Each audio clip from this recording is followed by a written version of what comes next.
Welcome to the 10 surprises you need to know about stuttering. I am so glad that you have come. I am really ready to share all of the surprises that I learned about stuttering with you. My name is Barbara Dahm, and I am what I call the unconventional clinician. And I think a lot of my clients agree with that too. Because the way I look at stuttering is not the way that most of the mainstream perspective of stuttering is. And before we begin, I just want to explain to you a little bit about how I became the unconventional clinician. Well, it all started when I was a speech therapist in the school system, and I had a lot of clients who stuttered. Now, that doesn't happen all the time from what I hear, but it just so happened that in the few years that I was working in the schools, I did have quite a few students who stuttered on my case list. And I really didn't know how I was going to treat them. What I did was I went to the textbooks and I tried doing stuttering modification in those days, and I learned about earflow, and it was pre-fluency shaping days. But I learned what I could learn, and it really wasn't what I wanted for my clients. And it certainly wasn't what my clients wanted for themselves. And that goes together, obviously. So I had to keep looking. Now, I remember at the time I went to a lecture, and one of the really top people in the field of stuttering was giving the lecture, and he said that stuttering was a lifelong condition, and if you stuttered, there was nothing that you could really do to stop stuttering. So you just had to learn to live with it. And that was our goal as clinicians, to help our clients to learn to live with their stuttering in the best way possible. Well, I just couldn't buy that. There are lots of problems out there that maybe we don't have solutions for yet, but the solutions exist. So I wanted to go and find a solution. Now, I didn't think I was going to find the solution. I was going out to the textbooks to find the solution. And I did try lots of different things. I delved into Gestalt therapy quite a bit because I thought stuttering was mostly an emotional issue.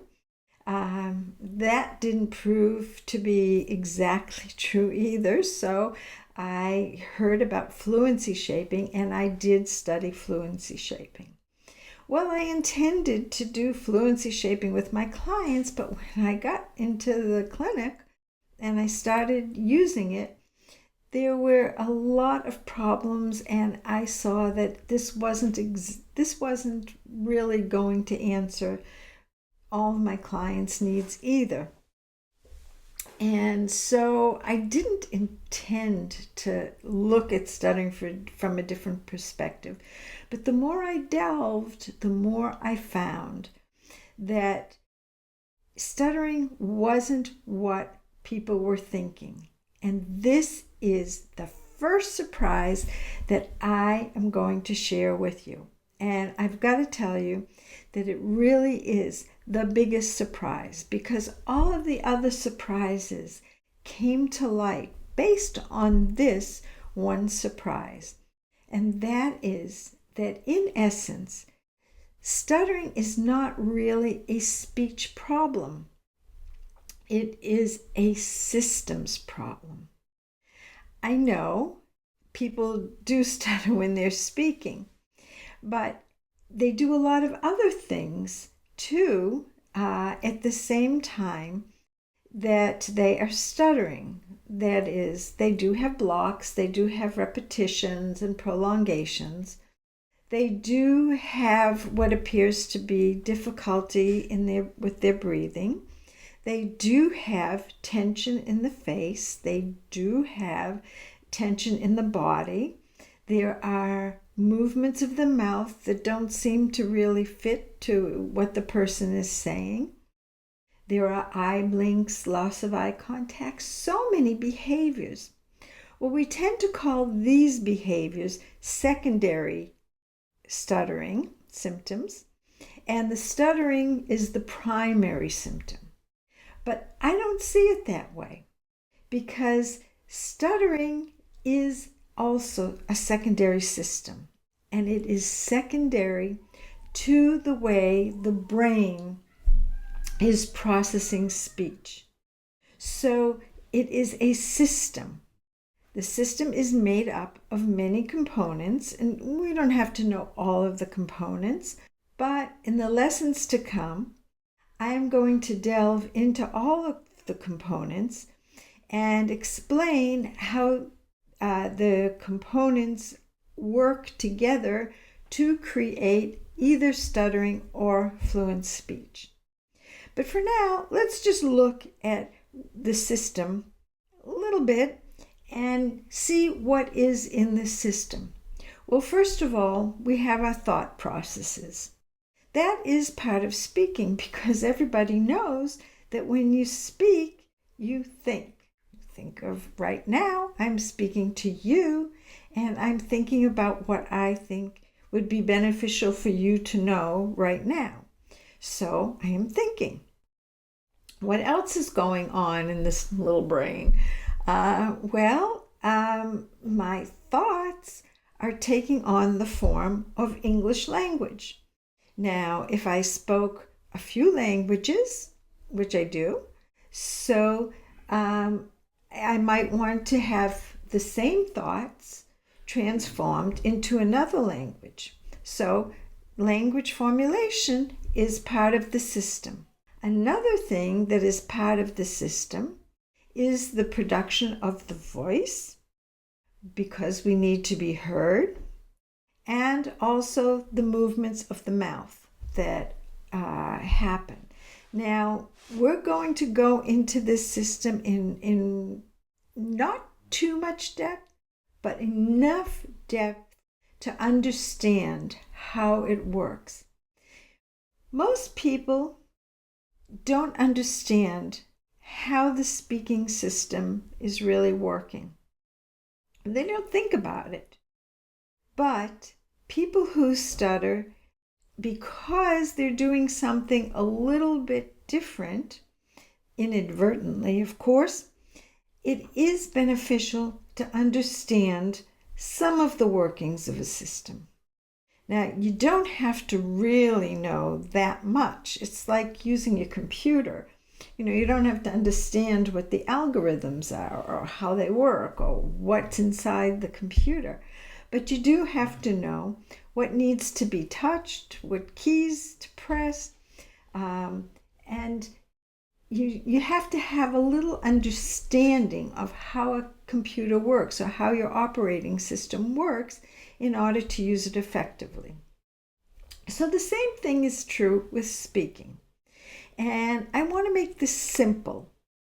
I really don't want to complicate it. I don't want to make this something that's going to be difficult for you to see, to understand.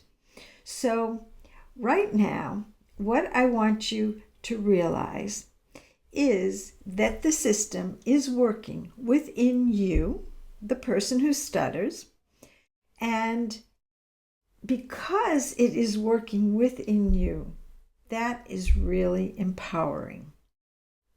And I have a surprise number 2, and it's a really good surprise. And that is that each person who stutters is capable of speaking fluently. You have that in you. I know you might not believe that. I know it might sound like, oh yeah, really, I've tried everything and nothing worked. And you're telling me that I can speak fluently? Well, I can't. But I'm telling you that you can. You really, really can. I wouldn't be saying that to you if it weren't true. I don't want you to have any false hopes, or I don't want you to have a disappointment. I am telling you what I have seen. It's not magic, but you can do it. And I have had so many of my clients come back to me and tell me, even years after they've been in therapy, what a change this perspective and this way of looking at stuttering has made in their lives. Here's one email that I recently got from a client who says she was a client 20 years ago. She said, "Barbara, you actually had a huge impact on my life. 20 years ago, as a teenager with stuttering, I did an intensive therapy course with you. It was a life-changing experience.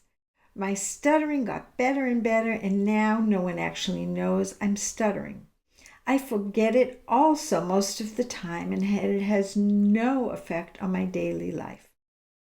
So that is one person in what they wrote.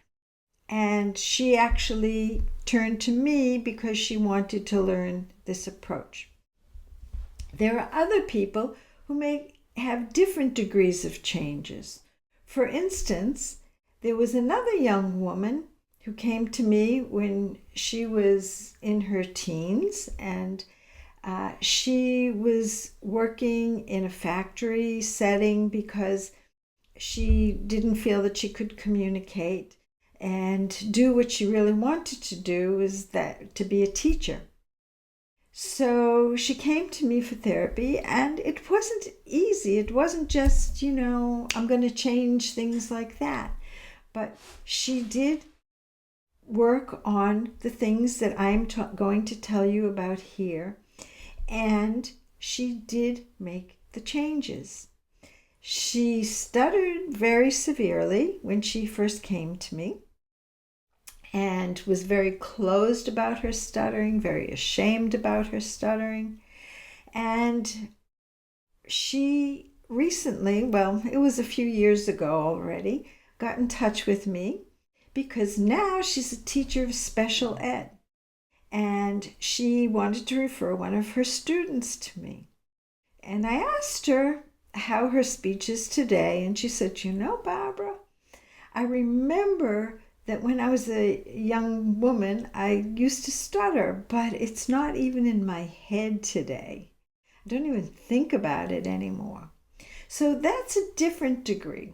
And then there are other people who have a lesser degree of change. They learn about the system. They can use their system naturally, but sometimes they go back to their old way of speaking. They use it. So interestingly enough, some people use the natural way of speaking when they really need it, and then when they go home and kick off their shoes, they don't.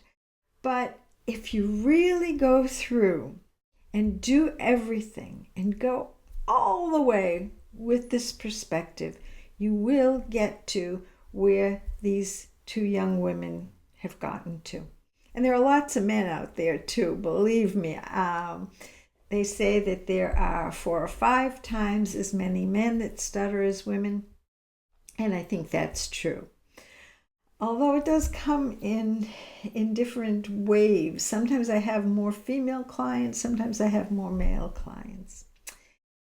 In any case, that is really the best surprise, is that you have it within you to speak naturally. Maybe they're just not working in the way that they need to work in order for the speech to be fluent. So, there's one more surprise that I want to tell you today, and that is that there is a real, well, this probably isn't such a big surprise to you. Maybe not. But there is a real link between how you think, what your perspective is, and the way you're going to be producing speech, the way your system will be working. So the mind and the neurological processes go hand in hand. And I'm sure you all realize that to a point. But some people think it's just the way I'm thinking. It's just my emotions. And other people think, well, it's just that I need to learn some way to speak. Neither on their own are really that effective. It is true that some people change one or the other, and it is the key that makes the system function well. So if you change your processing, maybe it changes your mind automatically. And if your mind changes, well, maybe you'll change your processing without even realizing how you're changing it. That's possible.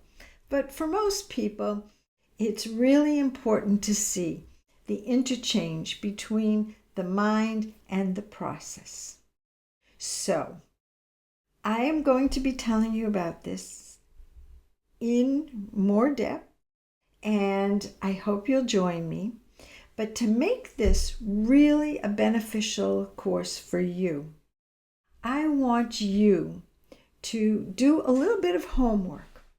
I want you to pay a little bit of attention to how you are processing speech. That is, thinking. What are you thinking just before you go to speak or as you're speaking? What are your thoughts? And you might not even realize what you're thinking all the time, but pay just a little bit of attention to the thought part of speaking. And then to the processing part. Just pay attention to what is going on inside of you. Now, you might not be able to answer all of the questions about what is going on inside of me, but I want you to get in the habit of exploring what is going on inside of you, because the stuttering system is within you. So I do want you to get in the habit of exploring how you think, what you do, maybe what you listen to, where your attention is. Just don't try to change anything. I'm not asking you to change a thing. Don't try in any way, shape, or form. But start to look inside, because the stuttering, although you might think that somebody on the outside is a catalyst for you to stutter, that's all it is a catalyst. It's a catalyst for what you are doing inside yourself. After that, after you've done your homework, I invite you to come back and join me for lesson 2 in the 10 surprises you need to know about stuttering. See you there.